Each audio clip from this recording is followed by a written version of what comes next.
Hello, I'm Jake Elmsley alongside Dave Cusack here, and we are here in the Dennis M. Lynch Arena for the home opener for the Rhode Island College Anchormen against the Western State University Owls. So, Dave, what are the keys to this game for the Anchormen tonight? Well, you know, the cornerstone of every victory starts with the defense. They let up 10 goals last game. That can't happen again. Not every goal is the goalie's fault, though, and Coach Reel is definitely confident in his goalkeeper. It's time for the defensemen, though, to step up. Yep, Dennis, Coach Reel, very, very eager to run his new attack hockey style tonight against the Owls. So we'll be seeing a lot of that tonight, Dave. Any last things you want people to watch for tonight? They're going to be attacking in the offensive end. They're going to be trying to score aggressive and early. They scored a lot of goals in their last game as well, in addition to letting up a lot of goals. So we know this team has some offensive firepower. They just need to get the offense and the defense on the same page. Which is very impressive for the team. That entire starting forward line right now is not in tonight due to academic issues.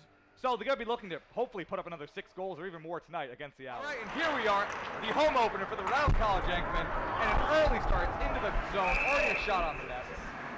But the Owls goalie recovers. The Owls goalie hands it off to the ref. Now it's already time for a face-off between the Owls center and number 9 for the Anchormen, Nick Monifesto, out of East Haven, Connecticut. And the puck's already in the...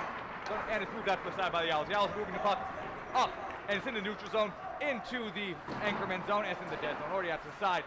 Taken by number 23, up into the neutral zone, once again recovered by the Owls. Past number 22 on the Owls. Going down into the RIC neutral zone. Another shot on the goal, but misses the goal by a mile. Out back, caught by number 14. He's checked, a whiff by number 19. It's taken back, once again back into the dead zone. Recovered by the Anchorman. Number 23 passed up off the glass. Up. And the Anchorman recovered. Number 19 moving the puck up into the neutral. But it's recovered. Stolen by the Owls by 24. And a shot on the goal. And a miss by a mile. Recovered by number 23. Brought up. Cleared out. But is recovered before it's even able to get into the neutral zone by the Owls. The Owls now have the puck in the neutral zone. 22 looking down. Avoids one defender. Avoids another Anchorman. Taking the puck past number 7. Into the RIC zone. Ooh, and there's a hard check there by number 2. Another shot on the goal. That is missed by a mile. And off the glass again, but recovered by the Owls. And a hard shot, and it is cleared. No goal for the Owls. It's being taken out by number 22. Back into the neutral zone. Once again, though, back into the RIC zone.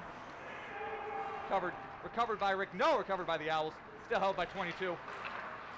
Knocked away, though. Once again, recovered by number 19 for the Anchorman. Hard check. Taken by number 2. Cleared all the way out, back into the Owl zone. Anchormen so far looking like they're putting a premium on defense in this game. Trying to get guys back and really focusing on the defensive end right now. It's been some good saves. No, that was something that Coach Reel talked a lot about in our pre-show meeting with him. They're really focusing on defense and attacking the puck when it's on defense and on offense. The focus tonight for the Anchormen is to attack the puck on all sides. On all sides of the ring. All right, it's moving up, and not quite a shot, recovered barely by the Owls goalie. But no, Dave, you're right when you see that. The Anchormen are not shying away from the Owls on defense. Yeah, the Anchormen look right now like they're in prevent defense right now, trying to keep shots away from the goal. They know they let up a lot of goals last game, and they're really trying to keep the puck out of their end as much as they can. Another big focus, according to Coach Reel, was to prevent quality shots by the defense. By the offense. Shots that were coming from straight in front of the goal. They're fine with taking shots that might go into the crosses. Ooh, and a shot is missed by the Owls. Flies to the... All right, another shot is taken, but once again, another save by Kevin Souls, the first-year goalie for the Anchormen, out of Vermont. Good save. Coach Reel has a lot of faith in him and what he can do out there on the ice. That's good. They're only dressing 2 goalies tonight, Souls and Ethan Ladinto out of Springfield, Mass. Another freshman who he described to us as a project player, so obviously has a lot of faith in Souls tonight. And there's appears to be some kind of disagreement over face-off, and now the face-off, and it's recovered, and another shot on the goal by the Owls, but once again, another save by Kevin Souls, and a shot back into the dead zone. Recovered by the Owls barely. Out the flat, and another shot taken. Another shot prevented by the defense. Now the puck's moving back up. Cleared by... Ooh. And the Owls clear the puck once again. Still in the neutral zone. Puck still in the neutral zone. Still in the possession. No! Cleared by the Anchorman. Back into the Owls zone. Back in the Owls zone. Recovered by the Owls once again. No moving down.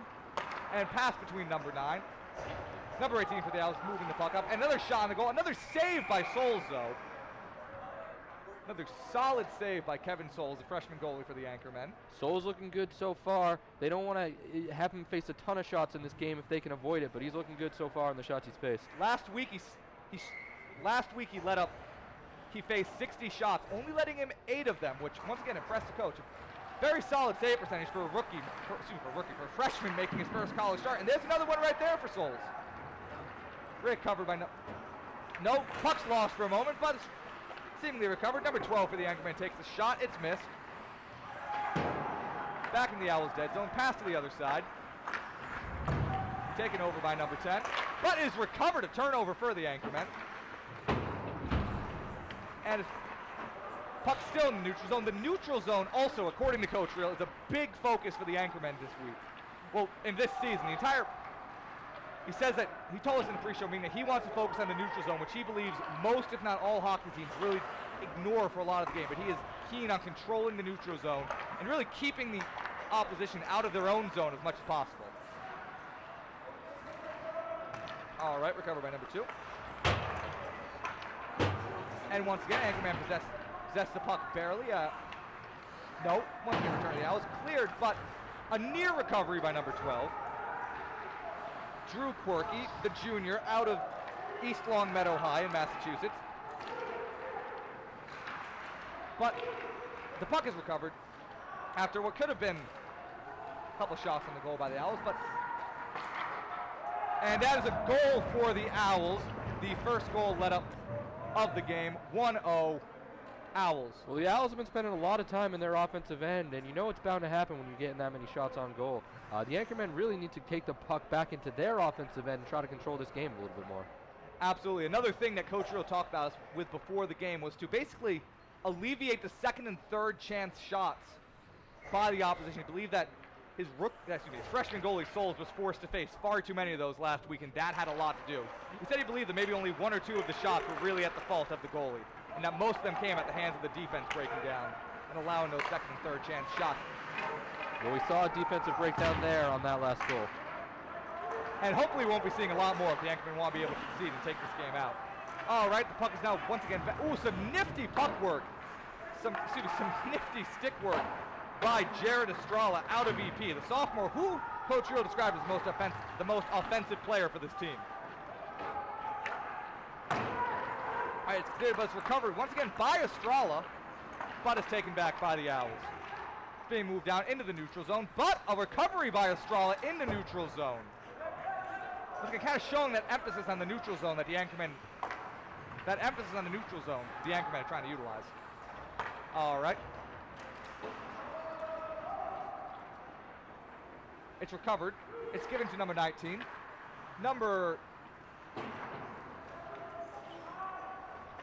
Once again, recovered by the Owls in their own zone. Ooh, but it's caught by number 12, Drew Quirky. It was a vicious hit right there.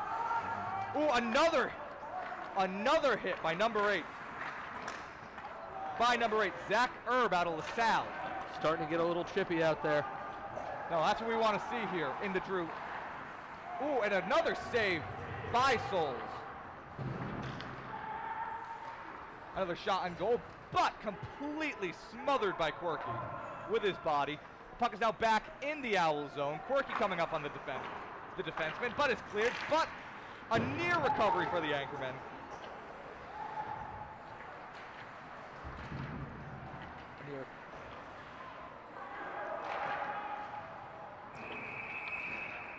And a whistle's blown. Dave, what do you believe this is for? Quick. Something's happening down in the goal. Looks like one of the Owls players may have gotten into the goal somehow. All right, some substitutions going on for the Anchormen right now. Oh, it's gonna be a penalty. Coming in, number 2.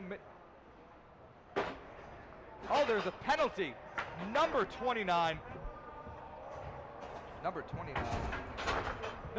for the Anchormen is now in the penalty box for a 2-minute penalty. Power play opportunity for the Owls.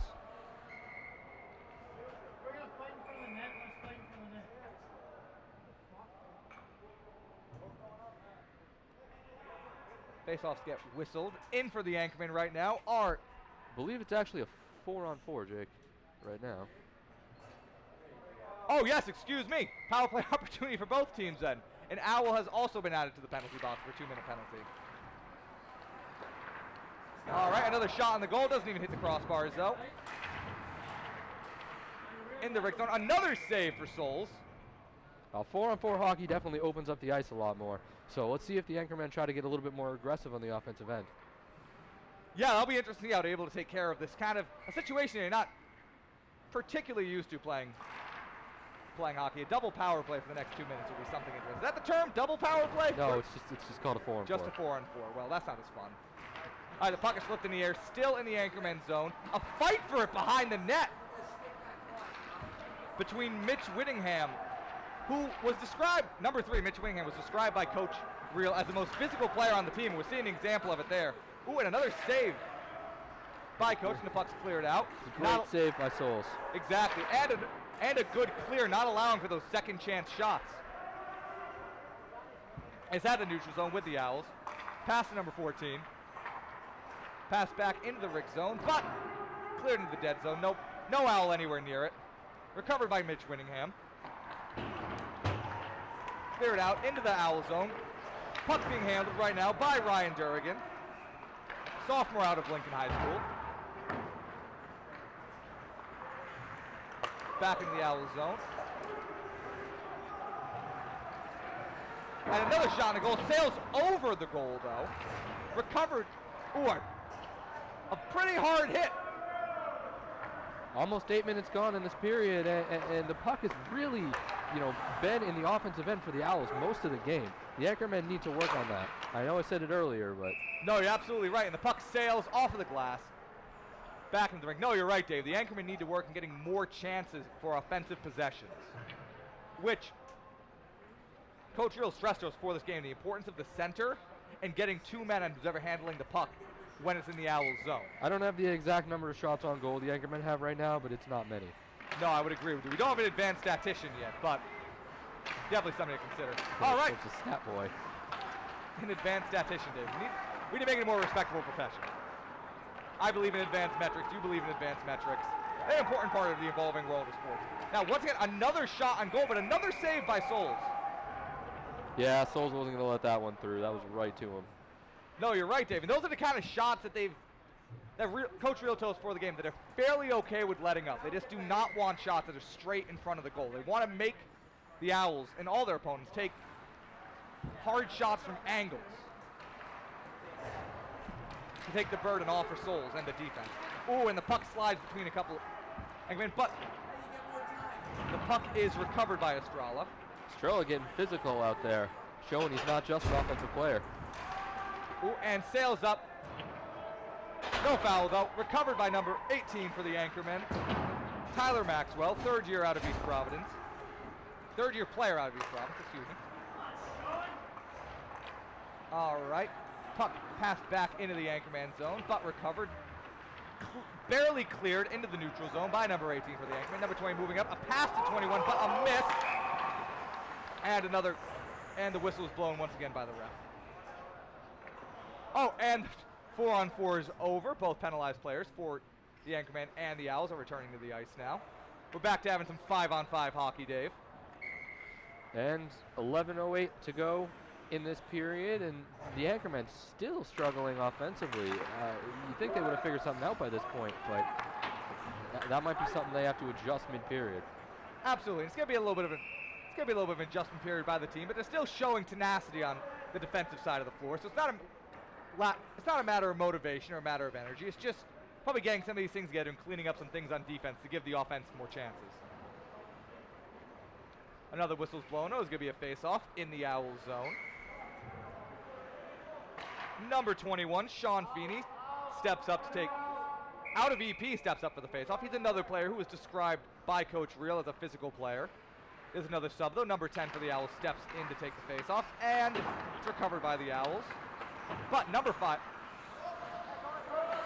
got these angles on the side here, very hard for us to tell, Dave, but back into the neutral zone, and it flies onto the Anchorman bench. Someone's going home with the souvenir. No, it's returned. Good guys, these anchormen. Don't want to be stealing pucks. At least it didn't go up into the stands. No, we don't want to see any fans getting hurt today. You know, Dave, the first Providence Bruins game I ever went to, somebody rammed into the glass so hard that it shattered and fell on somebody and had to be rushed to the hospital. Well, let's hope nothing like that happens here tonight. I was about 7 years old, Dave. You were scarred for life. That was a formative incident in my life, absolutely. It was on Friday the 13th, too. I believe there was another accident there, too. They are getting physical down there right now. They are getting physical on the defensive end in the dead zone for the anchorman. All right, flipped back out. Number 6 isn't quite able to recover the puck, but he's on the defense. If that pass was just a little more on target, he would have had a great opportunity all alone heading towards the net. And we're seeing that's probably the 5th or 6th time we've seen a slightly off-target pass be costly for the anchorman.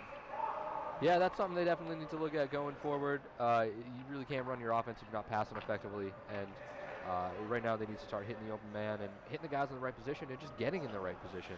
Exactly. A little bit of a platoon shift here for both teams. Number 3, Mitchell Winningham is back on the field for the anchorman, and Tyler Duffy, the 4th-year captain out of St. Ray's High School, back onto the ice. He was Captain Duffy here was described by Coach Reel as the heart and soul of this team. So let's see if he's able to make an impact, kind of get this team back into this game offensively. He'll clean up some of the errors for the team. He is, I believe, one of only 2 seniors on the team.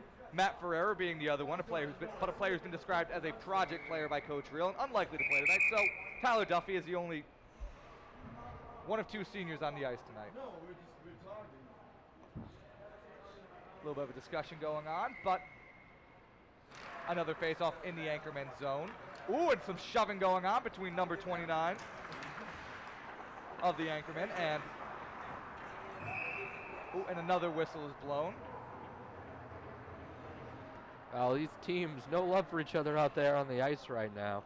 It's getting physical. The anchormen have been on the defensive end all game long, and they're using their physicality to their advantage right now. You have to wonder how long that can be their strategy. Eventually, they're going to get worn down. Yes, but they are actually the team is actually going 17 deep right now. As we talked about in our pregame, the team is missing the entirety. Ooh, we actually have another 4-on-4 right now, and a shot on goal, but by number 3 for the anchorman, Mitchell Winningham. Being chased down for the puck, not quite being able to be recovered by Dan Quirk, but is at least able to slow him down. A check! A hard check by Winningham. And number 6 for the Owls seems to slip. Winningham laying the boomstick on them right now, Dave. All right, a race for the puck, and number 29 for the anchorman is not quite able to cover, but at least able to slow him down. Quirky is getting up for him. Number 22 moving into the neutral zone. They can't maintain control of the puck right now on offense. They can't even get a shot off because they can't keep a hold on the puck. No, you're right. It doesn't matter how good your defense is. You keep letting up this lopsided amount of shots, it's going to eventually crack. We've already seen that once for the anchorman. And that's why Coach Reel, doesn't want his goalie Kevin Souls facing a lot of shots, because eventually some of the shots are going to go in if you keep peppering him with shots all game long. Exactly. They've been doing a pretty decent job preventing those second and third chance shots, mind you. Ooh, and number 19 recovered a decent shot opportunity, but does not take it. Passed in, and the shot is saved by the Owls goalie. Going back down. We've seen the last couple of minutes, at least they've been able to get a few more shots, but still not the amount you need. 30 seconds hard left. checks down there. 30 seconds left in the 4x4. 8:20 left. 8:29 left in the period. All right, once again, Estralo is taking on 2 men on the offensive end. He falls, but he's able to get right back up. And 18 seconds left in the 4-on-4. 8:22 left in the quarter of this Anchorman versus Owls matchup right here on Anchor TV. Whistle blown, doesn't appear to be any penalties. No, we don't need to go down to a 3-on-3. No, maybe I'm wrong. A lot of discussion right now. No, another Anchorman is actually in the penalty box. We now have a 4-on-2, Dave. No, it's 4-on-3 right now. Yeah, 4-on-3 right now. Another Anchorman in the penalty box. God, Dave, before we know it, it'll be the goalies going at each other out there. 17 seconds left for the original penalty. 17 seconds left in the original penalty till the Anchorman can go back up till this game becomes a 5-on-4, becomes a power play for the Owls. Yeah, still going to be a power play for the Owls, so not out of the woods yet. They got a lot of defense to play right now. They're going to have to bunker right down on defense. In the game for the Anchorman right now, and the players who have to do that for the Anchorman right now, number 9, Nick Monastano out of East Haven, Connecticut, a junior. It's going to be number 3, Mitchell Whittingham, a sophomore. And number 23, Jared Estrella, which is a little surprising to see him and their player who's been described as most offensive player on the team on a very crucial defensive moment in the game. But, actually, the penalty has been reversed for the Anchormen. They actually are back to a 4-on-4. All right, and Estrella's taking the puck. He's racing down. Looks like he just, the Owl player is quite like it, but he's able to recover it anyway, and another penalty. 3 seconds left in the 4-on-4 for both teams. 8:07 left in the period.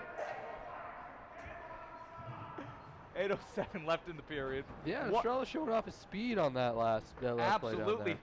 The Owl had a bit of a head start on him. He was able to get down there and recover the puck, even if I believe Estrella, though, is it Estrella who's been sent to the penalty box? I can't quite tell. But once again, we're back to a 3-on-4 for the Anchormen with 3 seconds left for the original 2 penalties. And then we have a 5v4 power play in favor of the Owls. But the Anchormen have possession of the puck. They clear it out. Number 18, Tyler Maxwell, clears it out. Their pressure entering the game for the Anchormen is number 6, Ryan Degnan out of Lincoln. Ooh, Degnan is able to steal the puck, keep it in the zone. This is what they need to do right now, is keep the puck in the Owl zone as long as they can. And not doing too well at it right now. Still keeping in the neutral zone, though. Back in the dead zone, recovered by number 18, cleared, but able to make it into the neutral zone, though. The puck is able to fly in there, still keeping it out of the Rhode Island College zone.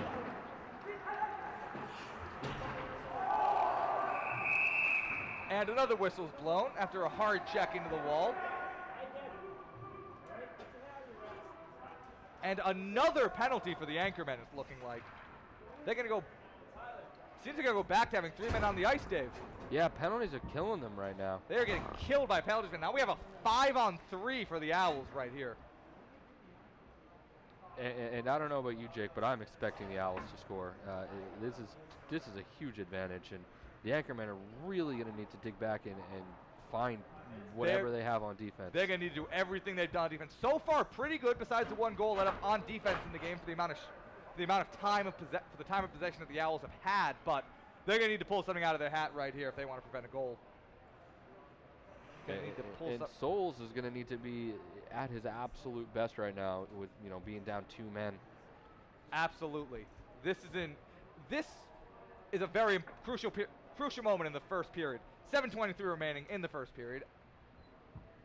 Western State University Owls versus the Rhode Island College Anchormen. Jake Elmsley, David Cusack on the call for you on Anchor TV. Setting up for the face-off. Still some deliberation going on right here. And now we have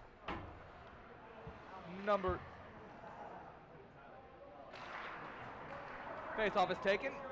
Not quite cleared. Number 14 for the Owls possessing the puck. Looking for a shot. Decides not to take it. Passes it off to number 7. Decides once again to pass on a shot, but a missed pass into the neutral zone for the Owls. Possession still being held by them, though. Number 14 looking, hesitant, looking, skates by. A little bit of a pick set by number 17 for the Owls. Let's in the desert. A hard check by number 18, Tyler Maxwell of the Anchormen. So far holding it down pretty well. Oh, what a save by Souls. Absolutely, a good save by Souls. So far not looking bad for the first 20-30 seconds of this 5-on-3. 45 seconds left on the original penalty, 4:30 on the second. Yeah, Kevin Souls from Vermont catching that like it's a hard line drive. Absolutely, Kevin Souls playing his ass off right now for the Anchormen. All right, back into the dead zone. Face-off recovered, passed to number 3 for the Owls. Pass back to number 19. Looking for a shot opportunity. Pass it up, and a shot sails over the goal, but recovered by number 7 for the Owls. Decides to take a shot. A missed pass by number 17. Looking past it off to 19. Looking for a shot opportunity. Is up, and no, sails over the goal. Couldn't quite tell there, but sails over the goal.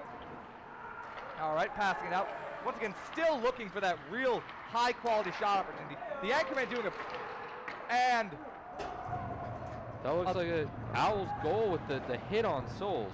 Yes, and that's an unfortunate goal for the anchorman too, because the area where that was shot from is just the area that the Owls. There's nothing you can do when your goalie's lying on the ice. No, absolutely. That was one of those second, third shot opportunities that Coach Rill was really emphasizing he wanted to avoid in this game today. So now 2-0 in favor of the Owls. 7 seconds left till it's a 5-on-4. 3:52 until the 5th anchorman skater can come back onto the ice.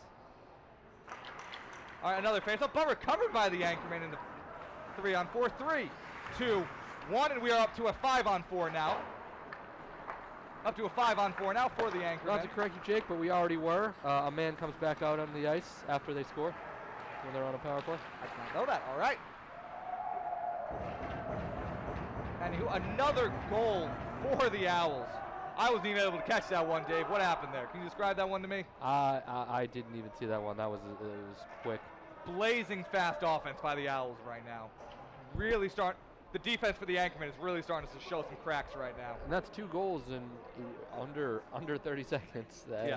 The Owls are absolutely taking full advantage of the power play right now. And the anchormen look like they're starting to fall apart. They've been playing good defense, but like I was saying earlier, if you're in your defensive end all game long, you're going to eventually start letting up shots, and they really need to focus on offense, start playing some of that attack hockey that Coach Rill wants them to play. Zach Erb takes the face-off, is able to recover. A long shot on goal. Doesn't even hit the crossbars, but that's all right. Erb is coming in. Erb is the only player in the offensive zone for the anchorman right now. It's taken back on defense by the Owls, back into the anchorman zone. The puck sails all the way around. Ooh, a hard check. A hard check by Estrella. Really showing off that he's more than just fancy skills, Dave, right now. A couple of hard hits laid down by him so far in this game. Yeah, he's shown he's an all-around player in this whole game, and really a gem for this anchorman team. Absolutely, right now. Anyway, 5:28 left in the period. 3:06 left in the power play for the Owls. Number 4, Elias Parasu, out of Pilgrim, steps onto the ice. His first college goal was last week against UConn. Coach Dennis Rill coming. Hopefully he'll be able to repeat or even exceed that sort of performance tonight. The anchorman could surely use a burst of scoring right now. They absolutely could. They just need a goal to really kind of get back into this game, make it a 2-goal game. Kind of ice their tensions. Okay. All right. Wasn't even that good of a point. All right. Anyway, another save by Souls. And a couple more. A little bit of another platoon shift here for the anchorman.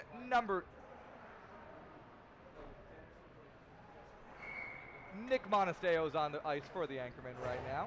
The Owls also sub out a few players, but I don't know any of their names. 2:39 left in the power play for the Owls. This is true. We do not have a roster for the Owls. They are only numbers. That's fine. This is just old school Tecmo Bowl. This is old school Atari games. Don't even know the names of the players, just the numbers. And what a save nice by Souls. One-handed catch by Souls. I'm supposed to flashy save. That wasn't going to make it into the goal anyway, but showing off what he can do. Showing off those hands.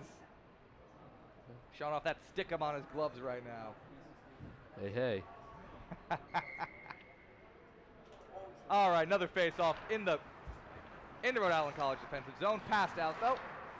Look, and recovered, though, for the anchorman by Mitch Jones, the second-year player out of Coventry.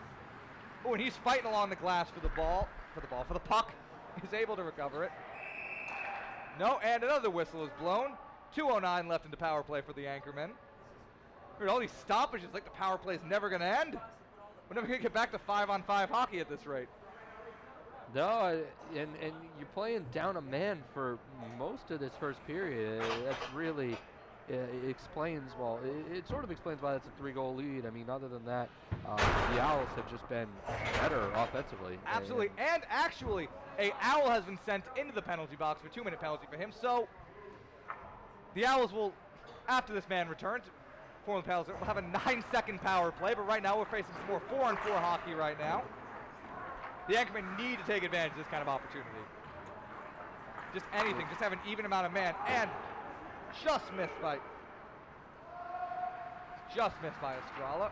Well, a hard check along the glass by the Owls, but Estrella is able to not recover the puck, excuse me.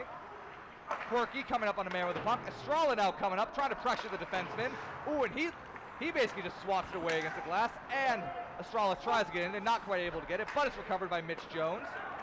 Puck now being held by Quirky. He looks, he loses it. The goalie for the Owls clears the puck away, but number 5 for the Anchormen is right there to knock it right back in, and a awkward shot taken by Estrella, but it's recovered by Quirky. It was a golden opportunity, just not the best pass. No, but hey, at least they're fighting. Oh, and Quirky with a great opportunity, and first home goal of the season for the Anchormen, scored by number 12, Drew Quirky out of East Longmeadow High, the junior. Dan Quirky also is an NCAA golfer, we were told by Coach Reel before this game. Dual sport athlete. Goalie on the Owls just looked like he didn't see it coming. Sometimes when your team is on the offensive end most of the game, you get a little complacent back there in goal, and he just looks like that one surprised him. Absolutely, but the Anchormen, they're coming with some fire. Really what looked like the first really good offensive possession for them in this game, and they were able to capitalize. And that's what you needed to do. You needed to get this back to a 2-goal game. Now you can work with that. Show that you can play some offense, get the jitters out, home opener, show that you guys are able to score. Absolutely. And the goalie is out of the goal. It's knocked away. The Anchormen are coming with a fire right now on offense, completely pressuring and playing that attack hockey Coach Reel was talking about before the game. And almost stolen by Denver, but moved away just in time by the Owls defenseman, and is cleared back into the neutral zone, but all right, and the puck is brought back into the zone, and a shot saved by Souls, another save by Souls, but recovered by the Owls. And number 15 for the Owls is looking for a pass. He passes it down to number 4, but Mitch Jones is able to recover. He's coming up with the puck, but the puck is now recovered back into the Owls zone. Number 9, Nick Monastiano, is coming up, but the puck is recovered by the Owls. They're coming in. Owls are coming in hot right now, but it's stolen once again by the Anchormen. Sean Feeney out of EP, and a shot on the goal by the Anchormen. Doesn't result in anything, but it's all right. The Anchormen taking the puck. Mitch Jones comes up on a man, but is passed out before he's able to get to him. It was a good hard shot on goal, and that's what they got to be doing. It's just important now. It seems like we're seeing more. We're back to 5-on-5 hockey right now. But good, we're seeing more offense by the Anchormen the last couple of minutes of the game. A shot on goal, nowhere close though. No need for Souls to even get out, even move a muscle. We're still more. Ooh, and the puck is moved out. Number 3 for the Owls tries to take a shot at goal, but isn't anywhere close. It's recovered though. A hard check by Tyler Russell, the sophomore, but in his first year on the team. All right, the puck is moved into the neutral zone. Ooh, fought for once again by Russell, but he's not able to recover the puck. Number 5 takes a wayward shot. Did not look like he took time to set himself up for that one. No, it looked like he was just trying to get a shot off and didn't really care about where it was going. 3 Anchormen on him. Did not seem interested in passing the puck. And another shot taken on the goal, and another goal for the Owls. Yeah, just good positioning on that. Nothing Souls could really do about that one. No, and once again, though, the Owls are taking the types of shots that Coach Reel told us he was okay with letting them take at the beginning of these games. These angled shots from the sides, but they've still been able to get them in so far from that area. Yeah, they've been making those shots, and you can let them take low percentage shots all you want, but if they're making them, you got to do something. You got to adjust something to make them stop that. And that must be a frustrating thing for this Anchorman defense core and Kevin Souls right now. Anyway, though, 58.4 seconds left in the quarter, 4-1 in favor of the Owls. Excuse me, quarter in the first period. It's passed out though. The caught by Collins. Oh, and he whiffed on trying to knock the puck forward. Number 14. Oh, and knocked out by Mitch Jones, but Mitch Jones is pushed against the glass. He falls over. Puck recovered, a pass, but number 19 for the Owls is not able to maintain control. And 30 seconds left in the clock in the first period. This being back to a 3-goal game and at the end of the first period, it's not impossible, but it's a tough hole to climb. The Anchormen need to play a lot better. The Anchormen need to get more offense and not give up those low percentage shots that they've been so focused on letting that they're all right with letting the opposition give up. And they need to not give up shots. Exactly. In general. And the best way of doing that is be the ones taking the shots. Absolutely. Once again, we don't know how many shots and goals have been taken exactly, but it's definitely a very low number. Very high favorites for the Owls right now. Anyway, 20 seconds left in the period. Back in the Owls zone. Ooh, recovered by number 12. Freller, 12 seconds left in the period. Freller Estrella decides to back off of the puck though. And recovered by Estrella. Yeah, not sure why he didn't try to take a shot. Oh, and eek.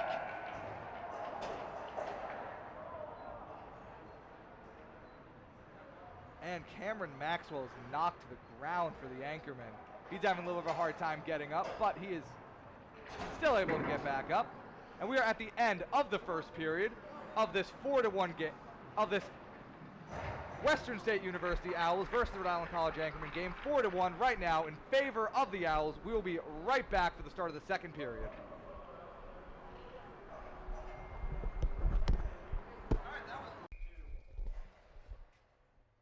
And we are back for the second period of this American Southern Division matchup between the Rhode Island College Anchormen and the Western State University Owls. Right now the Anchormen are down 4-1 to start the second period. We've seen, contrary to the score, we have actually seen some pretty high-level defensive play by the Anchormen, but they have just not been able to keep the puck on offense, and thus they've just been letting up shot after shot after shot, and they haven't had the opportunity to really get any of their own outside of the one score. Yeah, their defense has been good so far, despite the fact that it's 4 goals right now, but their offense has been really poor the first period, so they need to step up and they need to start getting shots, getting good shots, and really just trying to control the game and make it on their terms. Also avoiding giving the Owls power play opportunities, which we've seen a lot of in this game. We've seen a lot of 4-on-4s. Yeah, avoiding penalties is going to be huge for the Anchormen going forward. They cannot keep sending guys to the penalty box, and you're bound to let up goals if you're giving up power plays all the time. Absolutely. Anyway, though, a near save by Souls, not escapes his grasp, but goes into the dead zone. The puck is being moved by number 14 for the Owls, the nameless Owls right now. But the puck is now once again in the possession of the Owls, but in their own zone. Cleared out to number 14. He looks for a shot. He takes a shot, but it's another save by Souls, and then the number. Who is that?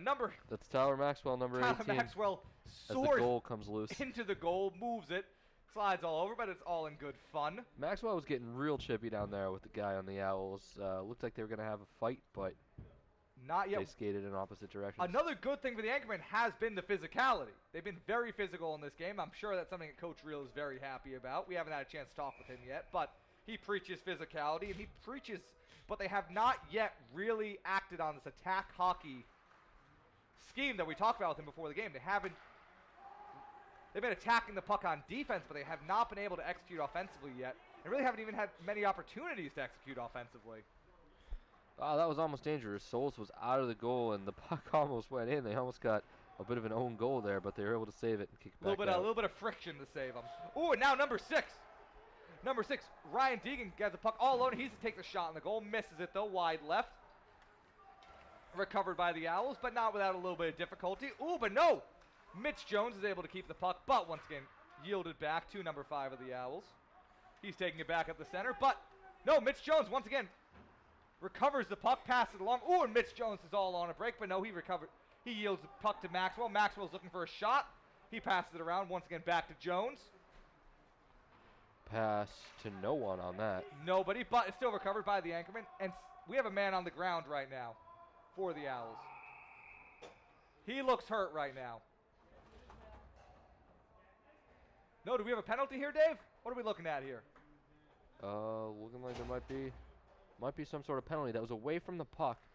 I wasn't able to see it live. No, it looks like we have an Owl heading to the penalty box right now. A power play opportunity for the anchormen. And they really need to capitalize on this. Absolutely. I believe this would actually be their first power play opportunity of the game. This is a critical power play for them right now. Absolutely. This would be a great chance for them. They have 2 minutes to really get themselves back in the game offensively right now. Get into a rhythm. All right. Jones clears the puck out, still in the zone. And a miss. Number 19. Tyler Doofy, the captain, is unable, misses on the pass, is unable to recover it. But it's all right because the Anchormen recover the puck once again. Quirky is going down. He's moving down. He's stringing along defenders, passes it. Not quite able to reach Montesano. And now a foot race. Oh, well, skate race. But no, Soul comes out of the goal and passes it to the neutral zone. We've seen a lot of guys down on the ice. Absolutely. In this game so far. A lot of physical contact. Absolutely. This is still a chippy game right now. But, all right. Oh, Mitch Jones is not able to recover the puck. Pushes it back into the anchorman zone. I'm assuming on accident.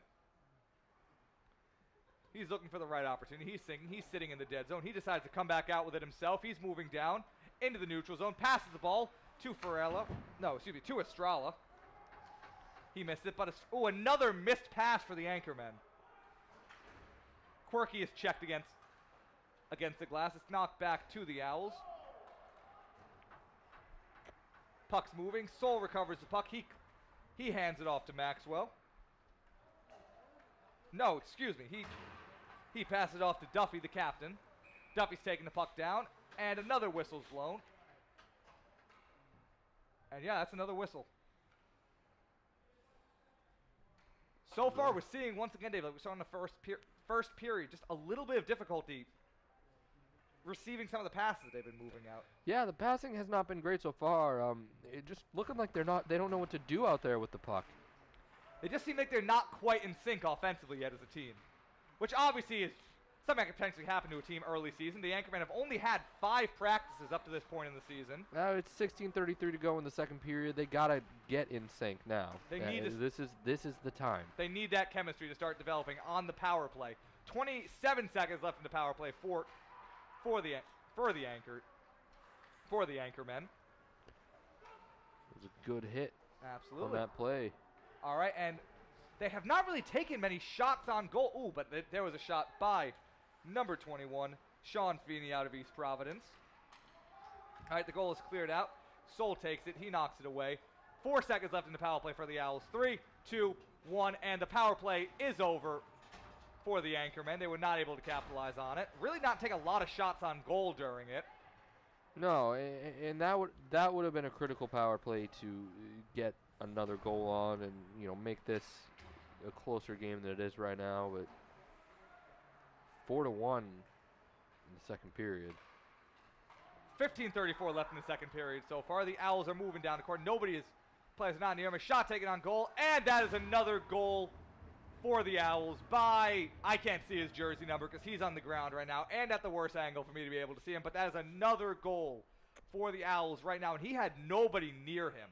Well, that was a defensive breakdown for sure, but Souls didn't really look like he was putting in any effort trying to stop that goal. He looks like he kind of just accepted it after he saw that nifty stick work. Absolutely. Just a bad defensive play all around.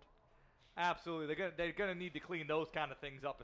If the defense really starts to break down for the Anchormen, this game can get out of reach really fast.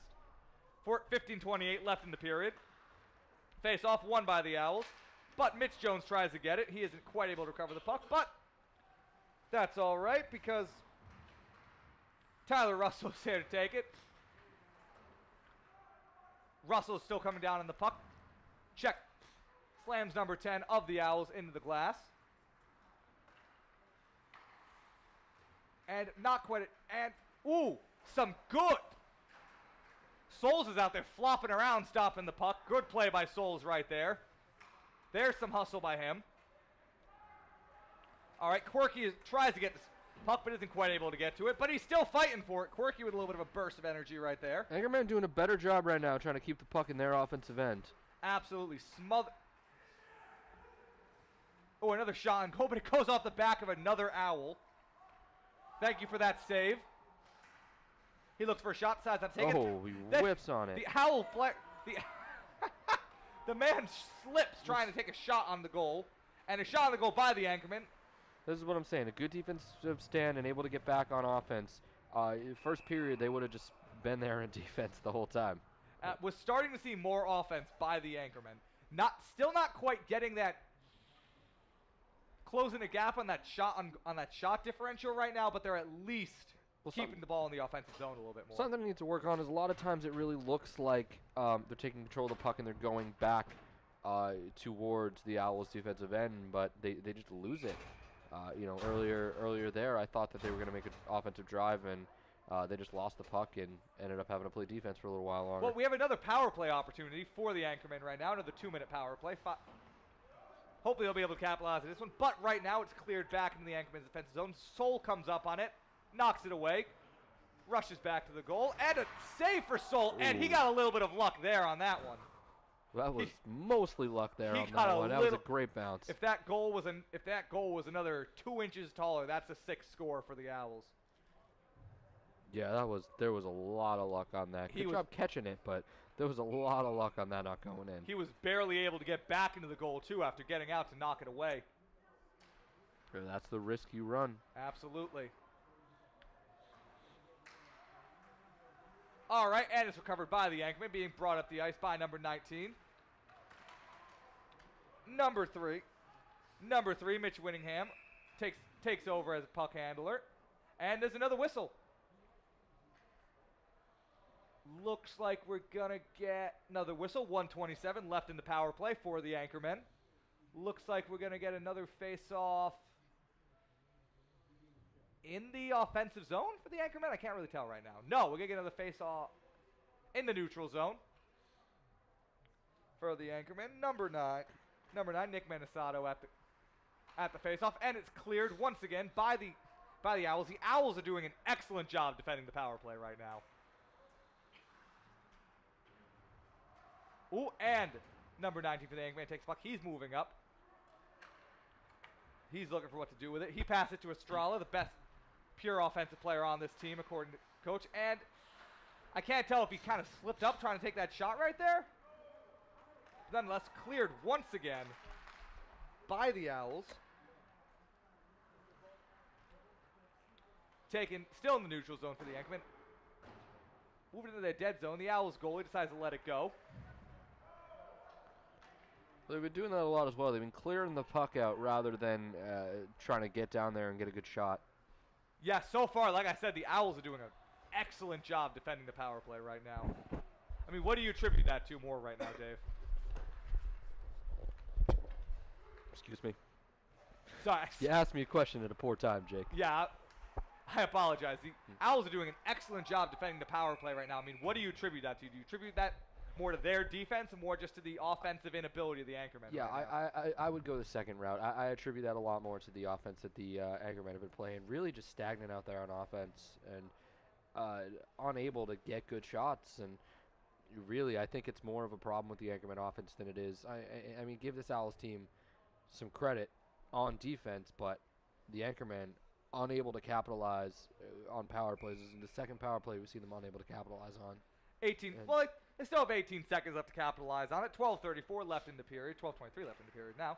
And pass out. A long shot on goal is taken by the Anchorman, but doesn't even really come close to getting in. You can't capitalize on the power play when you're taking shots like that. Absolutely not. And once again, cleared out by the Owls. They really are not letting up an inch on the power play here. It's still good defense in the neutral zone by the Owls. And the power play is now over. The Owls are now back up to 5 men on the ice. And another shot taken on goal. Another saving it with his torso, though, is Kevin Souls. Somebody lost a glove out there. And yeah, it looks like somebody's missing a glove out there. Who is it? It is number 18 for the Anchorman, Tyler Maxwell, the third-year player out of East Providence. And the goalie for the Owls comes out of the net to knock it away. But Drew Quirky is pursuing the man. Tyler Maxwell is also there. They're putting decent pressure on them in the defensive zone for the last couple of minutes, but the Owls pass it away, and another whistle is blown. Anchorman can really get, I know we've been saying it, but they really just can't get anything going offensively right now. Not at all. I really wish we could actually get the numbers for the amount of shots on goal right now, but I'm sure if we got them, it wouldn't be pretty right now. It's not many. No, not pretty right now for your Rhode Island College Anchorman right now. Not at all. And with all the pucks being dropped, number 21 for the Anchorman, Sean Feeney is taking the face-off, the third-year player. Once again, another player out of East Providence. And it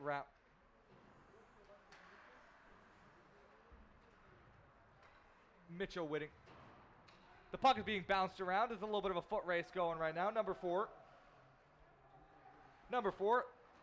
Elias Parashon is the closest Anchorman to it, but not anymore. There's a little bit of a battle going on against the glass to get the puck right now, and it's seemingly still in the possession of the Owls, but in the Anchorman's offensive zone. They need to be able to keep once again, another lost offensive possession for the Anchormen. Really, it seems like the Owls are handling the puck most of the time, even when they're in their own defensive zone, Dave. Yeah, it really seems like they have control over the puck for most of this game, and their passing is a lot better than the Anchorman's passing is right now, and they're able to really control the flow and the tempo of this game. And looking like a full platoon swap right now for the Anchorman. 5 new skaters on the ice right now. Doesn't look like the Owls are going to opt to make much of a switch, but anyway, though. Number 9. Oh, and the faceoff is won by the Anchorman. A possession. Okay, a little bit of a race going right now. Estrala's coming into it, but he decides to opt out. But a good decision by Estrala to go instead to the left. He's able to take possession of the puck. The puck seems that they're going more for an offensive heavy set right now. The players. Yeah. With their lineup right now. Once again, the puck is recovered by the Anchorman in the neutral zone. A pass to Estrala, another missed pass, but Estrala is able to recover. And he's looking for shots. Some nifty skating by Estrala. Well, he had a man open right in front of the goal, wasn't able to get it to him. No, you're right. The passing still is not there right now. The chemistry isn't there. We have a man on the ice, but he's able to get up. Another shot taken. Sails over the goal, into the glass. All right, the puck once again back in the Anchorman defensive zone. And another whistle blown right now. It's going to be a face-off in the Anchorman's defensive zone. God, I really want to stop talking about the defensive zone for the Anchorman right now, Dave. Yeah, same, but that's where they've been playing in all night long. Absolutely. With 9:43 left in the second period, it doesn't seem like we've really seen the Anchorman have control of this game offensively at any time. No, at no point have the Anchorman exerted any control. Even with their one goal, they really at no point have looked in control of this game at all, and that's why the score's 5-1, frankly. And they've had power plays for almost half of this period now and have not been able to capitalize at all. It's been dismal. You've got to be able to capitalize on those power plays, especially if you're trying to come back. Anyway, you're not going to get any better opportunities to come back than that. No. But hopefully, number 29 for the Anchorman, whose name we do not have. We talked about this at the break of the period. We do not have the name of number 29 for the Anchorman right now. So, apologies to Mr. 29. We don't have your name right now, but he had a steal right there. And now, are we seeing another penalty, Dave? I looked away again. Seems like every time I look away, something happens. We're seeing something. I think we're going to see another 4-on-4. See 2 men go to the penalty box right here. We're seeing another 4-on-4 in this game. I feel like we've spent more of this game in power plays or 4-on-4s than we've spent normally. That door giving the Owl penalized player a little bit of trouble, but he's able to get it shut. If you're hearing a little bit of rattling, that's what it is right now. Our man Tyrell is down there filming out of the penalty box right now. Yes, shout out to our whole crew here making this broadcast happen. Absolutely. Here at the Dennis M. Lynch Arena. He's able to get us that sound right there of the penalty box door been giving Owl players trouble the entire night, I think. This is true. It's been a loud door. It's been a very troubling door for the Owls. All right, once again, the puck back in. Honestly, I believe the only goal for the Anchormen has come on a 4-on-4, so maybe this is what they need. Another save by Souls. A second save. No, a save by Mitch Jones. Mitch Jones almost loses his stick. He shoves the guy. Give him a little push. Show him who's boss. Ooh, and Jones now goes from a push to a check. And it's cleared out. Number 3 for the Owls is able to recover. It's recovered by number 0? They have a 0? I can't tell. Anyway. Once again, no, he's an 8. That makes more sense. 0 is a tough guy number. What is an 8 put 2 zeros on top of each other? A snowman. It's also a snowman. Very fitting for this sport as well. Maybe everyone should just. Was that another? And another goal for the Owls. Once again, just the puck is staying in the Anchorman's defensive zone for too long. Well, this was bad for the Anchormen, but it's getting way worse. 6-1 with 8:19 to go in the second period. Comeback, you still got, the whole third period. So comeback can still happen, but the offense needs to get something going and get something going now. They need to start attacking. They need to start following the plan laid out by Coach Reel here for their attack hockey. They have not been able to control the time of possession or the space in this game, which was another thing he emphasized to us, was controlling the time of possession, which with over half this game over, they certainly have not done. Yeah, they've been really poor at that so far in this game. And, it's very plain to see that they need to start controlling the puck more if they want to start something. With 42 seconds left in the 4-on-4, maybe this is when they make something happen. Once again, all their points have came in the 4-on-4, and a long shot taken on goal by number 18, Tyler Maxwell. But it's fruitless.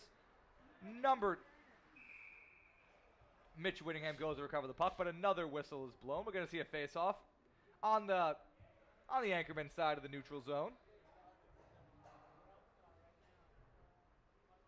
Few new players come on for the Owls. Don't know their names, don't know who they are, but a couple more of these faceless, nameless blue jerseys coming onto the ice. Another face-off. Won by the Owls. Whittingham's able to recover it. But, ooh, no, it's cleared out. Number 20 for the Anchorman has a golden opportunity here and a whistle. Not sure what penalty they're going to call right here, but. No, me neither. Without that whistle, was that 20 or was that Mitch Jones who had the opportunity? No, that's 20. We do not have a 20 on this list either. 29 and 20 are the nameless numbers for the Anchorman in this game right now. But number 20, seemingly before the whistle, had a golden opportunity there to take a shot on the goal. Yeah, and got waved off for some reason. Not 100% sure why. All right, ooh, and a diving save by Souls. Souls is way far to the goal right now. But he's able to get back in. I really feel like Souls has played a good game up until this point. They've let up 6 goals, but it really does feel like he's been flailing all over the place. It feels like Souls has played a good game up until this point. As we were talking about in the first period, if you face a lot of shots, then eventually some of them are going to start going in. Exactly, and the Anchormen once again have done, and I'm sorry to keep harping on this, but the Anchormen have done a good job only letting up the type of shots that they wanted to let up, but those shots have still been going in. And what are you supposed to do when the shots your scheme allows for are still going in? Yeah, there's not much you can do in that situation other than to play better than them offensively. Absolutely. Coach Reel told us before the game that they were willing to let them take as many shots as they wanted from the corners, but those shots have been going in right now. Souls whacks it out with that big old goalie stick. It's in the neutral zone, still possessed by the Owls, though. Estrella tries to kick the puck back. And the puck is now still in the possession of the Owls. We're back to a full 5-on-5, by the way. Fully loaded rink right now. Ooh, Tyler Russell's almost shoved to the ground there, but puck and a shot on goal by Estrella. He looks frustrated that one wasn't able to go in. And we have another power play opportunity, though, for the for the Anchorman. Let's see how he deals with the door. Ooh, it's not quite shut. Let's see if he's able to get it this time. And fully shut. This Owl has gotten this door in only 2 attempts. On the second attempt, that's impressive. This door's been giving people trouble all night long. That must be a record for this game. That must be a record for tonight. Game high, 2 attempts at shutting the door. Can we get somebody down there to fix that, maybe? I don't know. I kind of like this door. It's an extra wrinkle to the game. It's like a mini game. All right, anyway, though, a 2-minute power play opportunity for the Anchorman, and once again, and the puck is cleared out into the Anchorman defensive zone. Soul has it. Soul flips it out for Whittingham. Ooh, and stolen by number 14 for the Owls. But once again, we're seeing so far the Anchorman not able to get offensive opportunities on the power play. Not even able to get shot attempts, let alone shot makes. They need to get the puck into their own offensive zone right now. This is another golden opportunity for them to capitalize. This, I believe, is this will be their... Ooh, and what really looks like a... I think we're going to... might actually be seeing a 5-on-3 for the Anchormen here. And they would have to capitalize on that. Absolutely. As Nick Montesanto is almost shoved to the ground by an Owls player. I feel bad for you, Nick. Coach Real wrote me out a nice little enunciation key for this man, and I still cannot get it. I apologize. But anyway, shot taken by the Anchorman, by Estrella. Missed, cleared out. Number 19 for the Anchorman, Tyler Duffy on the puck. Passed off to Quirky. And they're not able to get a shot opportunity quite yet. Actually, no, we are seeing another 4-on-4 right now for the Anchorman. That's surprising. Oh, we are. That's surprising after what we just saw on that play. That's the only way that they can keep the puck in their offensive end. What is Dave? I'm sorry. Having a 4-on-4. Apparently. So far, the Anchormen have seemingly thrived on 4-on-4s more than anything else. Maybe it has something to do with that attack hockey, less men on the floor, open it up a little bit more. It's possible, and another long shot taken on goal by Dan Quirky. And another shot on goal taken by Tyler Duffy, the captain of the team. Mitch Jones is back in the defensive zone. He controls the puck. No Owls in the Anchorman zone, into the neutral zone. Dan Quirky takes the puck once again. He looks, he passes. Another missed pass for the Anchorman, but it's recovered. Return to Duffy, return. Ooh, and Quirky is not able to take possession of that puck in what would have been a golden opportunity for a straight-on shot on the goal. And Wittenberg tries to take the puck, but it's recovered by the Owls goalie before. 42 seconds. And now the Owls have a power play opportunity right now. Have a 42-second power play opportunity now. A 5-on-4 for them against the Anchormen. No. Or not. Is the scoreboard lying to me? No, they're actually a power play opportunity for the Anchormen. I apologize. The Anchormen now back in the power play. Have 30 seconds to try to capitalize on this right here.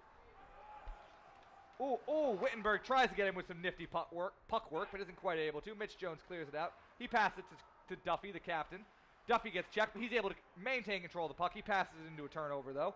It's cleared out. 14 seconds left in the power play for the Anchormen. 10 seconds left in the power play for the Anchormen. And you need to be getting shots off right now. You can't be playing back here. Exactly. It feels like even on the power play, the shot differential has been so bad for the Anchormen. It feels like they're not even taking shots now. But a shot taken there and almost in there. Not quite. Wittenberg is in the goalie box on the ground right now, but he gets up. Mitch Jones has the puck. Ooh! Oh, no. Ooh. Elias Parasu is slammed to the ground right now. No penalty called, though. Ooh, another hard check. The nameless 29 is checked into the glass. But the puck is cleared out by Wittenberg. Puck still into possession. The Owls are back up to a full 5-on-5. Power play opportunity over. And Well, another goal for the Owls. Souls just looks like he went the wrong way on that one. Absolutely. Souls dived in the wrong. I thought he was on top of the puck, I assumed, but no. He just dove in the wrong direction. It's, you know, as he's out there getting comforted on the ice by number 6. Ryan Deegan. Ryan Deegan comforts him on what has been a rough night for the goalie so far.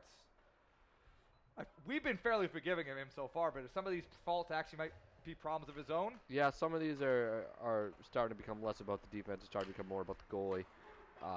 That one especially, he just dove in the wrong direction and let the puck go in behind him.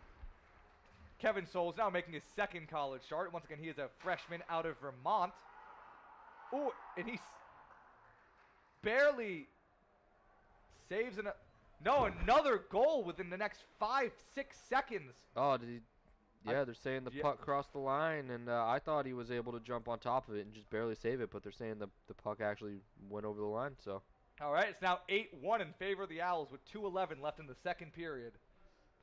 I mean, Dave, what do the Anchormen need to change right now if they want to be able to climb back into this game? Well, this is the second straight game where, you know, they've allowed a ton of goals, and they definitely it's past the point where they can just, you know, try to score at the same clip and get back into this game. They really need to stop letting the Owls have shots on goal, and they need to start getting shots of their own. Absolutely, and explode. Oh, Mitch Jones is taking it, and Mitch Jones takes a good shot on the goal. There we go. The team needs a nice little burst of offense here in the last 2 minutes of the second period to get themselves back in this game and get themselves coming off the ice feeling good. I think would be big for this team right now from a mentality standpoint.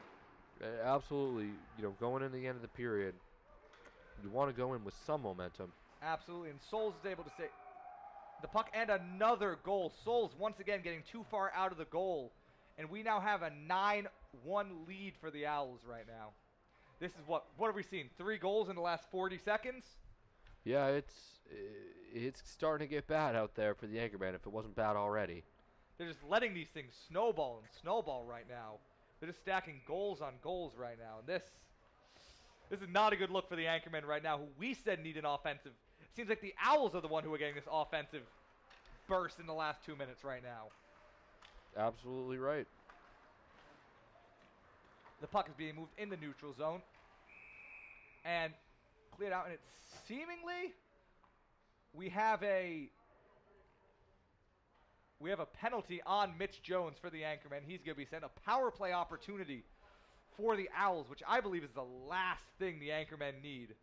But yes, the Owls will have a power play for the entire remainder of the second period right now, forcing the Anchormen even further back onto their back heel. This is an important penalty to kill right here for the Anchormen. You cannot let up another goal. 10 goals by the end of the second period would be it seemed like there was a little bit of a disastrous. Difficulty with the switching players right there, with the subs there. And we have face-off in the Anchorman's defensive zone. And the puck is able to be cleared out. Ooh, and the goalie is almost taken out right. I mean, the referee is almost taken out right there. But he's able to tough it out. Makes me think maybe, ooh, that referee is taking a beating right there right now. The referee in the right. He's got to get out of that situation. He's having a tough time. He might think about coming out with a face mask in the next period. And another shot on goal. And another goal for the Owls. What is this, a 4th goal in the last minute? They're really starting to break down right here. It's going to be 10-1, 53 seconds to go. And the Anchormen have now matched the goal total they gave up last week when they lost 10-6 against UConn. And I have feeling that there's going to be a few more added in the third. I mean, that would be the reasonable thing to say, but we need to hope that the Anchormen are able to just get something together on offense. What a little bit of a shove at the end of the power play there. The last thing the Anchormen need to do right now, though, that was a good reaction, though. I'm not sure they counted that as a goal. It's 9-1 on the scoreboard. I believe you're right. All right, then.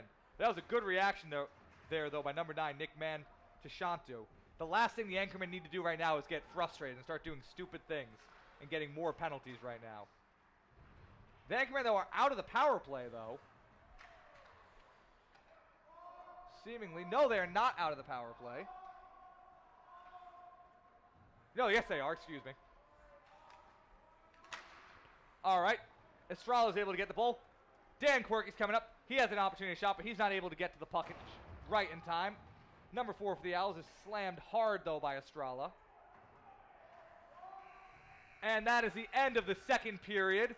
The score right now is 9-1 in favor of the Western State University Owls. You are watching the Rhode Island College Anchorman men's ice hockey team's home opener right here on Anchor TV. Jake Elmsley alongside David Cusack, and we will be right back for the start of the third and final period.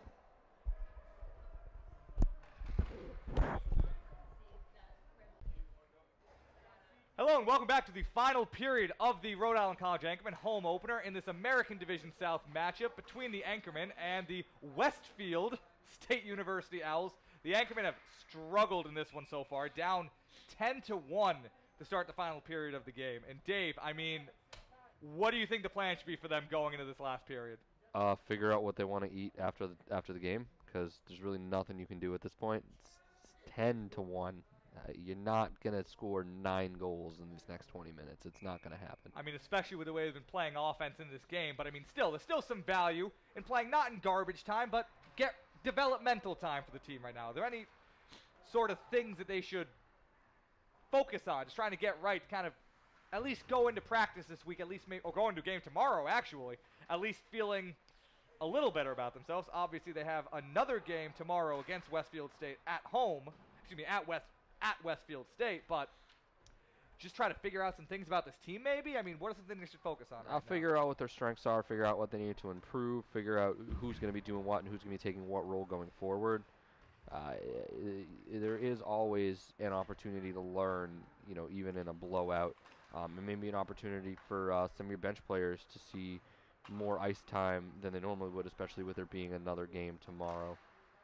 Yeah, no, I completely agree with you. I mean, it's a matter of not quite wearing guys out, but definitely they need to just figure out what their identity is going forward into tomorrow's game. And once again, it's a team that hasn't really had much opportunity to build chemistry. There's some issues at the start of the season, getting the season going, even getting the team off the ground. It was a threat at one point that the team might not even play this season, but they were at least able to get off the ground. But the team has only had 5 practices up until this point, and this is only their second game. So obviously, any time they can get to develop chemistry right now is invaluable. Yeah, still a lot of kinks to work out for this team, and unfortunately, this is a game that doesn't look like they're going to come back in. But there's always moral victories you can take from a game like this, and maybe if they can score another goal or 2, they'll feel a little bit better. I mean, a loss is still a loss, but I mean, at least get the opportunity to get some real game practice in at least, another 20 minutes and a shot in the goal, another score for the Westfield State Owls on replacement goalie, backup goalie, freshman Ethan Lodato. He has been brought in, number 4. He's been brought in for the third period, or at least maybe get him some sort of experience. Or maybe, well, do you think that putting Lodato in the goal is more of a matter of just getting him experience, or do you think it's an indictment on Souls, who... I think it's just trying to get Souls out of there. I mean, he looked really dejected with the amount of goals that he gave up, and really just give him a rest and tell him, hey, it's okay, you got another game tomorrow. Let's get your backup some experience at this point. And he's a large man in goal. Yes, but already letting up 1 goal, so the score is now 11-1 with 17:41 left in the third period. The Owls, of course, leading in this one right now. And the rest of this game, Jake, is ultimately, unfortunately, a formality. Well, it's a formality, though, but once again, there's value right now for a team that has not gotten the opportunity to even play together. Really, this team is still a team that's experimenting with lineups. Coach Reels told us before the game that they do not have defined pairings down. They're playing very fluidly right now. They're just trying to figure out what the identity is of that team. And I hate to keep harping on that word, but it's about figuring out who they are, figuring out how to run this attack hockey style that Coach Reels is emphasizing right now, which obviously they haven't really succeeded in. And a shot on the goal by number 20, not able to go in though, but just finding ways to generate more offense. Yeah, the offense has been non-existent this whole game. 1 goal, and even that goal didn't really, inspire us too much. No, it's about getting offense and getting this passing down too, and a hard check.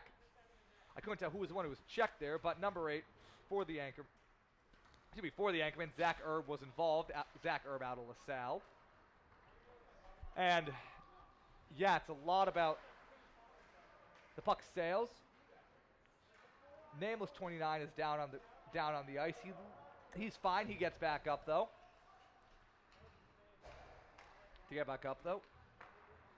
And the Anchormen are still not able to take advantage of the power play right now. They've had, what do you think, Dave, about 8-9 minutes of power play to this point in the game?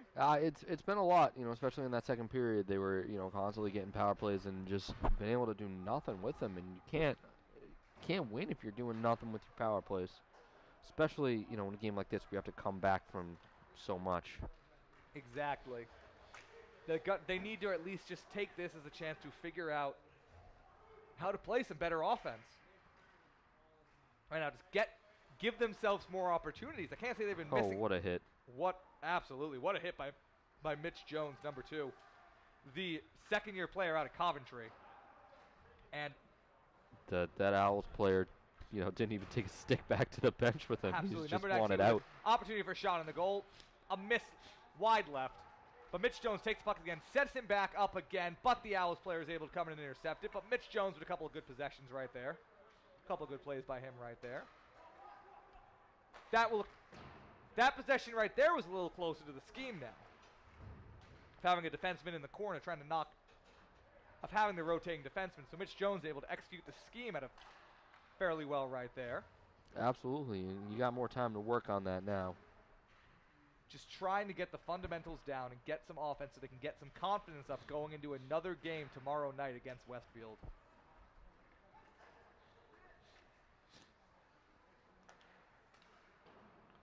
And this team will be playing back-to-backs almost every game, almost every weekend this season.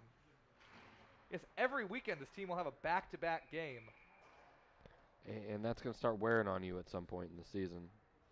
Absolutely, which is a kind of an oddity of schedule making. But yeah, back-to-backs every single night, almost every week. Not quite every week, but yeah, that's a little bit of an oddity of scheduling right now for the Anchormen.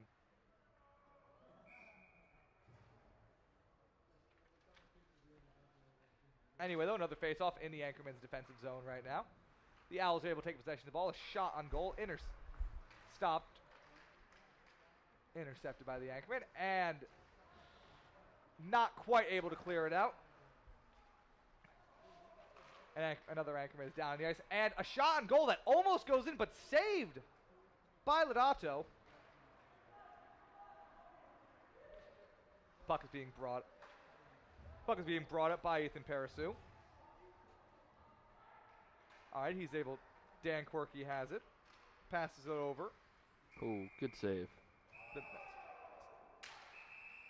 Ooh, what a takedown. Takedown right now by number 18 for the Anchorman, Tyler Maxwell, the third-year player out of East Providence. And now we might kind of start to be seeing some of the frustration set in as the Anchormen are down 10 with 14:20 left in the final period. Yeah, that's absolutely just frustration. You don't just throw a guy down on the ice like that if you're having a good game. Definitely not part of the scheme for the Anchormen. No, both men are getting sent to the box, though, so yet another 4-on-4 in this game. Let's see how he does with this penalty box door. And he looks at it. He's examining it.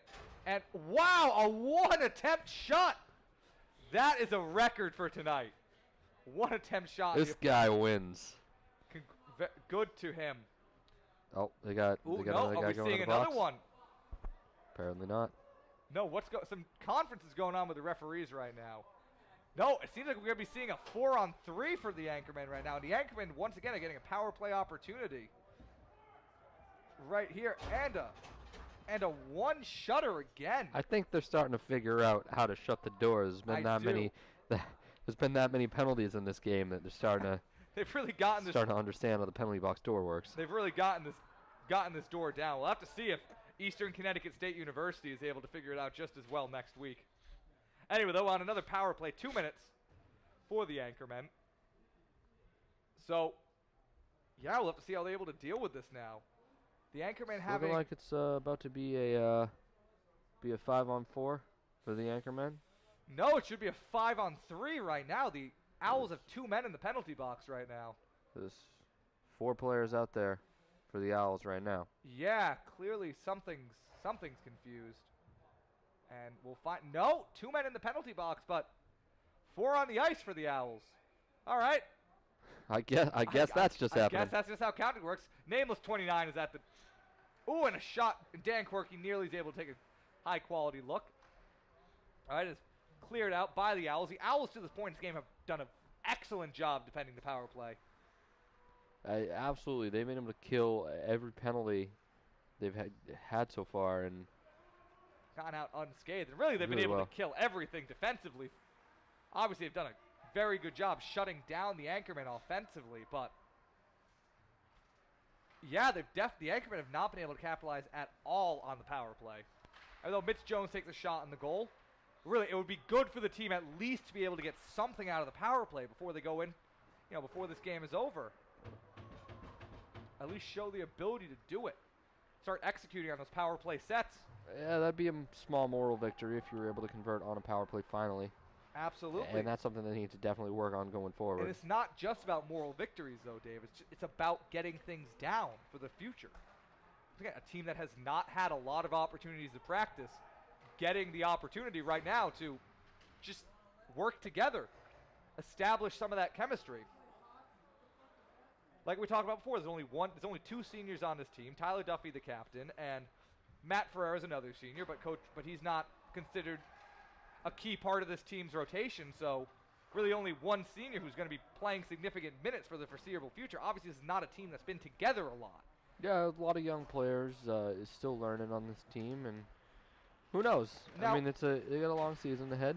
Now, with that in mind, one kind of an interesting little story with this team is the East Providence connection. This team has 3, 4, 5 players who have all in the last year or two been townies, which is something that Coach Real made a point of pointing out to us. But yeah, outside of that, this team needs to find ways to get chemistry with limited practice time right now. And obviously, this team's offensive woes also could have something to do with that.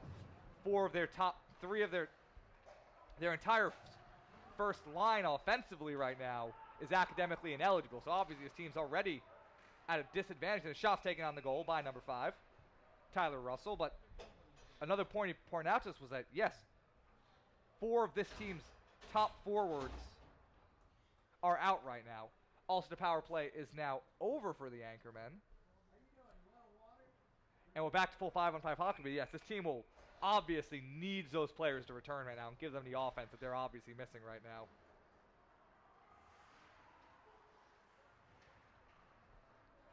And the puck still, the Anchormen doing a decent job of keeping the puck in the zone, and it's shot right back by Tyler Russell. Ooh, and Wittenberg is not quite able to get back to it, but Whittingham, excuse me, and a shot taken on the goal. But number 17 for the Owls team is not able to get control of the puck and take a shot. So, and that is another shot taken by, I can't tell which player, but another goal for the Owls. And it looks like the defense isn't even trying out there right now. No, we're seeing a pretty high lack of effort right now for the Anchormen. It's starting to get a little sluggish right now. I don't want to blame it fully on that, but that's another goal let up by the Anchormen. Another goal let up by number 40, Ethan Lodato. But yeah, it's not even fully on him. He's the backup goalie, but the defense isn't giving him much to work with right now. No, absolutely not. And, Westfield just had every opportunity on that possession, and eventually one of them found the back of the net.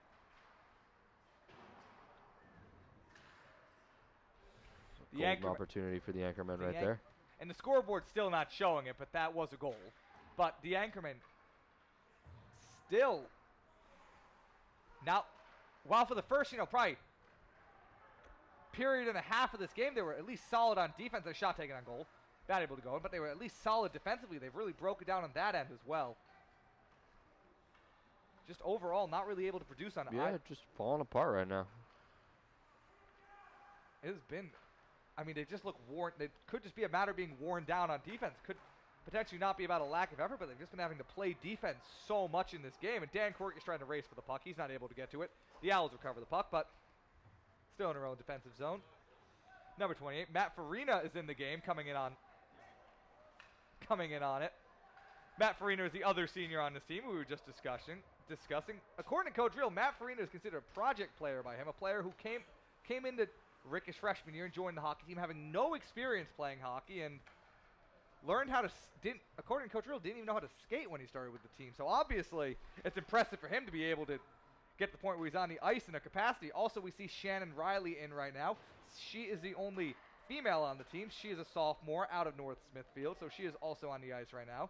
Rhode Island College does not have a female ice hockey team, so it's nice to see her being able to get her time right here. And that's the, I guess, small benefit of having a blowout like this. You're able to get your bench players those minutes out on the ice. And it looks like the Owls have opted to go with 6 men and not play with a goalie right now. What do you think goes into this decision, Dave? Trying to lay it on thick right now? I think it's a Madden move. Is what I think it is. I think they're just trying to flex their muscles a little bit. Trying to run up the score right now. Maybe. Oh no! Put the goalie back in. And they're going back to a goalie. A little bit of an odd decision, but yeah, I mean, what does it mean to a team like Westfield right now? Do you think there's any value in them trying to run up the score right, or then at least attempting to score more goals? I think Westfield can do whatever they want at this point. They can play whatever kind of hockey they want to play at this point. If they want to run up the score, they can run up the score. If they want to get silly with it, they can get silly with it. You know. Right, but do you think is there any real value to them right now in being able to maybe trying to run up the score? Not to say that they'll definitely be able to score at will, but well, if I was their coach, I would try to run up the score because that's. I think if you're not actively trying to score, then you're conceding. Even if you have a lead, you always need to be actively trying to score. So yeah, so I think there is value in that, and even purely for statistical value. These guys look at their stats. Or maybe trying to put some sort of just trying to mentally hurt the Anchorman. Once again, a team that you're going to be facing again tomorrow at home. Yeah, to just break them down. Which obviously show them what you can do. I mean, Coach Real will have a job for him tonight, trying to make sure that the team stays motivated heading into tomorrow's game. Yeah, this is going to be really, hurt team morale. I mean, you lose a game like this, and you got to go play the same team again the next night on their home ice. It's going to be a huge challenge and giant hurdle for this team to overcome. And hopefully one that they will be able to overcome, obviously, because the prospect of starting the season 0-3 with a loss tomorrow would definitely be a daunting thing for this team. It absolutely would be. So hopefully maybe they're a better road team, obviously. Yes, obviously last week they were able to put up 6 goals against UConn. That was still a loss, but so far the home-road splits for this team offensively are definitely favoring the road. Yeah. 2 games into the season. But, I mean, Dave, what's the number one thing right now that you want to see from this team in the last 8 minutes and 15 seconds of play? I want to see that they have the ability to play better on the offensive end. I want to see that they have the ability to score goals. They've proven early in this game that they can make defensive stops, and that's difficult to say when they've let up 11 goals, but they absolutely can make defensive stops, and we've seen that. I need to see from their offense the ability to get the puck in the net, and that's what they've been struggling to do so far. Especially a matter of not even being able to get shots. I would feel comforting even if they weren't able to score, if they were just able to just take more shots on the goal, I would feel comfortable just seeing that. Anyway, though, Matt Ferreira is not able to handle the pass from Dan Quirky. But Mitch Jones tries to come in, isn't quite able to get it. And then Ryan Deegan is able to come in and recover. The puck was back in the zone, and another shot is taken on the goal by the Owls, but it is saved. And, Ryan Deegan is knocked to the ground. Are we seeing a penalty here? And he shoves the guy from the back once again, but I think it's going to be a penalty. He sort of extended his leg, called a kick at the other guy. A little bit of a skate. kick. A little bit. Yeah, we're going to see Ryan Deegan and number 8 for the Owls being sent into the penalty box. Is he 8? Yes, he is number 8. So we're seeing, once again, another 4-on-4 in this game, Dave. I feel like we've seen almost a full period of 4-on-4 play in this game. And the Anchormen they played better during the 4-on-4, but they obviously still haven't played great. No, so this is an opportunity, I guess, to at least work off of a strength, even though you would hope you wouldn't see this much time in the 4-on-4. You'd hope you see time in the power play. But just any spark of offense for this team. I think that they'll just take, no matter how many players are on the ice, they'll just take any amount of offense they can produce as a positive mentally. And with the faceoff is done, faceoff is won by the Anchorman. Loses the puck though, and another shot taken on the goal. But I'm sorry, Dave, I couldn't tell. Did that go in? I couldn't actually see. I think it was a save. All right, that's a save by Ethan Lodato, the backup goalie. Good to see him getting in there, at least getting some experience. All right, Mitch Jones is taking the puck up. He's flanked by Zach Erb. He's not able to get a shot off, though. Oh, Mitch Jones is able to at least disrupt the Owls a little bit, but they are able to recover the puck in the neutral zone. They're moving down the ice. A pass to number 11, trying to perplex. But no, they're not able to perplex the nameless number 29. He's able to stop the two-man, the 2-on-1 coming at him.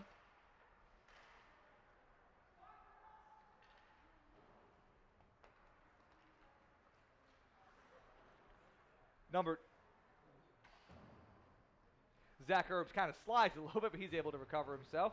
And some physical play on the glass. That's always good to see that the team's still willing to play physically right now at this point in the game. Because once again, one of the things that this team has had going for them has been a high level of physicality. Absolutely. It's been a physical game so far for both teams.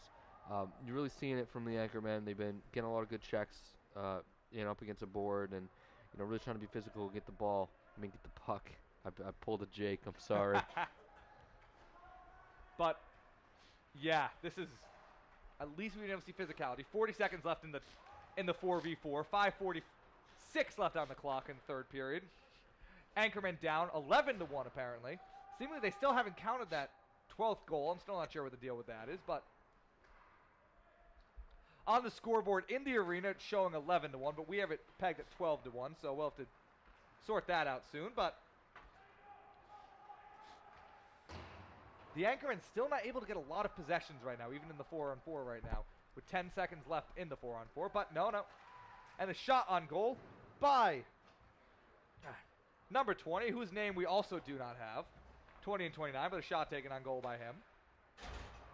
And we're back to full 5 on the ice for each team. Ryan Deegan coming up on it. Number 4, Ethan Parasu also coming up on it. Really, the Owls just seem to be able to be moving the puck at will right now. But wait, no. The Owls still able to dig the puck out back while they're in their own defensive zone. They're able to not clear it out. Taken control of by number 9, Nick Matashantu. There we go. Finally found the enunciation key.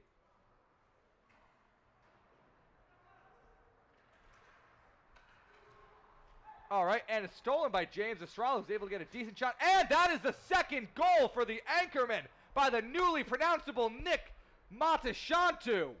There we go. That's what we want to see from the team right now with 4:14 left in what's obviously a losing effort for the Anchormen. But there, they were able to produce offensively, Dave. What do we see there that we haven't really seen? Comeback starts now.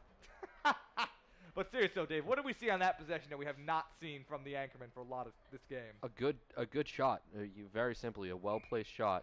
Well-timed shot, and that's something we haven't been seeing from the Anchormen this game. No, that's good to see. See? Just anything to add a little bit more energy to this team coming out of what's going to be a loss at this point and going into tomorrow's rematch against Westfield State University. Anyway, though, maybe something of an offensive surge would be. Oh, and number, I believe, 6 for the Anchorman for the Owls is tripped up by Mitch Whipham, who was described before the game, as we said a few times before, was described as the most physical player on this team by Coach Reel. He's a sophomore out of Attleboro High School. Yeah, we saw him physical there. It's going to get called for tripping, sent to the box for 2 minutes. So the Owls are in the power play now with 3:50 to go in the third period. They have a 2-minute power play. And we'll have to see what the team's able to do here. A good defensive stand here, too, I think would also be good for morale, though. Being able to kill the penalty, something that they've struggled with to do in this game. Yeah, absolutely, especially with so little time left in the game. To escape with no more goals scored on them would be ideal for this team. And absolutely. And a nifty little pop-up puck And all right, number 16, but number 20, nameless 29 is just coming up on the, is blitzing at the puck possessing Owl. Number 29 coming back at him again, but another little nifty pop up by the Owls. Well, 2 separate scrums. This on game that play. might be getting a little chippy right now as players tire out too. And might start to lose a little bit of finesse in their skating. Gets a little more frustrating. This late in the game when it's a blowout like this. Absolutely, but hopefully the Anchormen are able to keep their composure at least, which also would be but number 21 for the Anchormen. Sean Feeney is able to steal the puck. And what are we seeing here? What are we seeing here, Dave? I think they're saying they're going to call him for roughing. That's what I heard. Seems we're going to see Sean Feeney sent into the penalty box, and I believe we're going to get a 4-on-4 here, Dave? Kind of losing track of things. Looks like I'm not sure what the penalty on Westfield was. I heard the referee say roughing. No, excuse me, Westfield now has a 4-3 power play now. 1-1 on the original penalty for the Anchormen. 2 minutes on the penalties, on the recent penalties on both teams. 2:51 to go in the final period. 11-2. The Owls, Westfield State University Owls leading in this one. You're watching the Anchor TV broadcast of the home opener for the Rhode Island College Anchormen at the Dennis Maxwell Arena. Is this a rink? It's the Dennis M. Lynch Arena. Is what Dennis it's called. M. Lynch Arena, excuse me. Dennis M. Lynch Arena. All right, we're going to face off. Right here between nameless number 20 of the Anchormen. 20's able to come up on the puck. He's almost able to get he's at least able to disrupt the Owls a little bit. Puck's being moved. The Owl player is able to get around Ethan Parasu.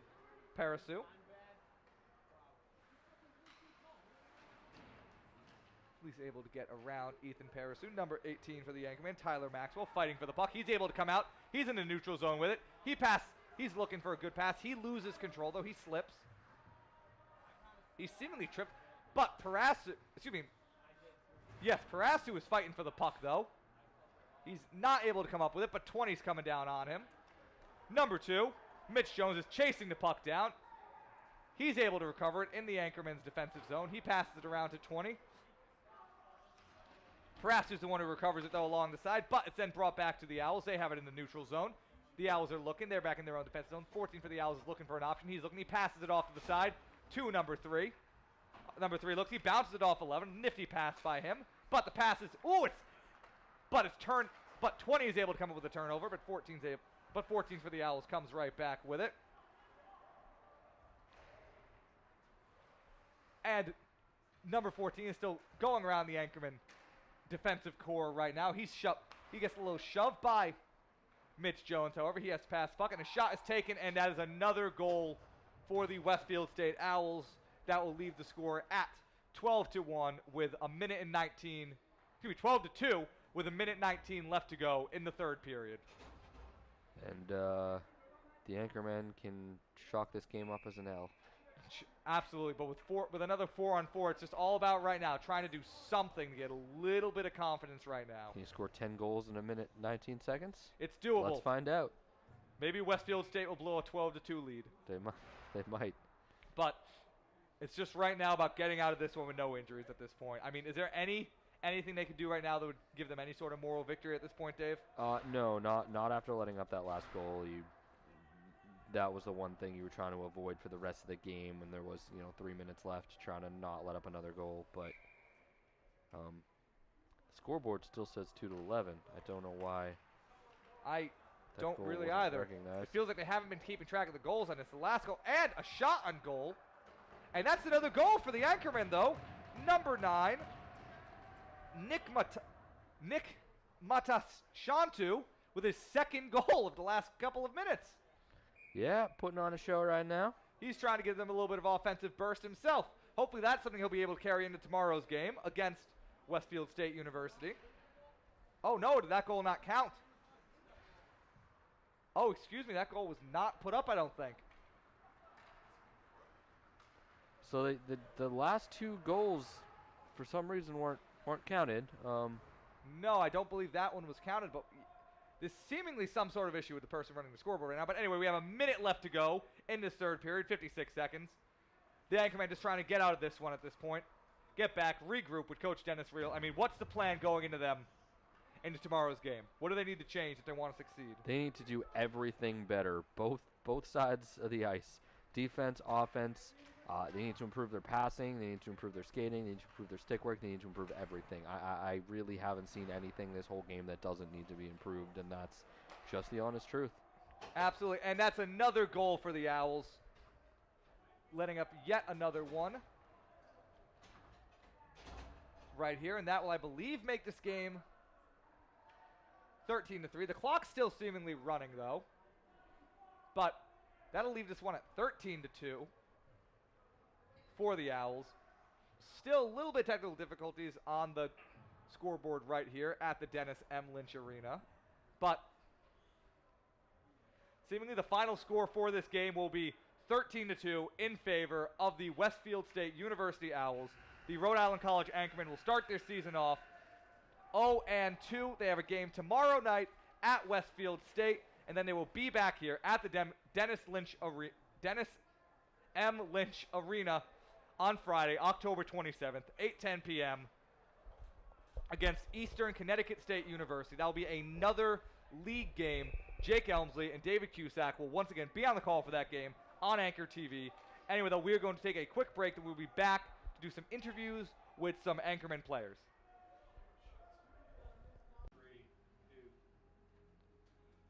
So it doesn't look like we're going to be getting interviewed tonight, so we're about going to wrap things up right here with a 13-2 loss for the Rhode Island College Anchormen against the Westfield State University Owls. I want to thank the whole crew for coming out here today, to Jenna, to Emily, to Tyrell, to Jeff, our graphics man, to Tom, the director of our broadcast, to Dave Cusack, our color man tonight. Thank you. We'll be back next week as the Rhode Island College Anchormen take on Eastern Connecticut State.